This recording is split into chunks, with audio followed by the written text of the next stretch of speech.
تەلەفۆنی ئاگرەکە تقریبا ساعات 12 بوو من لە ماڵم تەلەفۆنی بۆ کردم ناڵەکان وتیان ئاگر بەروەتی کە هاتن بەپەلە سەرمە کرد ئاگر بڵێ سەیسەند بوو کارمەندەکان دوو کوڕی خۆم یەک دوو شاگردیان لێرە ئاگرەکە تا چەند زەرزیانی بە ئێوە گەیان زەرری گیانی بوو یاخ والله ڕاستیە زەرری مادی زۆر بووە بەڵام زەرری گیانی سوپاس بەخوا نەبووە و ئەو زەرەرە مادیەش کە بووە فیدای مناڵەکان و شاگردەکان و فیدای ئەو خەڵکە بەڕێزە بێ کە هاتن بەدەمانە بەڕاستی بەدەمەوە هاتنیان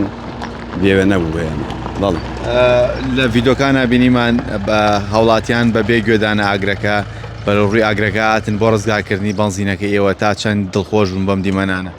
بەڕاستی ئێمە زۆر سوپاسی ئەو خەڵکەکەین بە تایبەتی ساق شۆفڵەکان سایەختان کەرە ئاوەکان و هەروە سایەخ کرێنەکان و ئەو جەماوەرە بە شێوەی گشتی یان من لێرەوە پیان ئەڵێم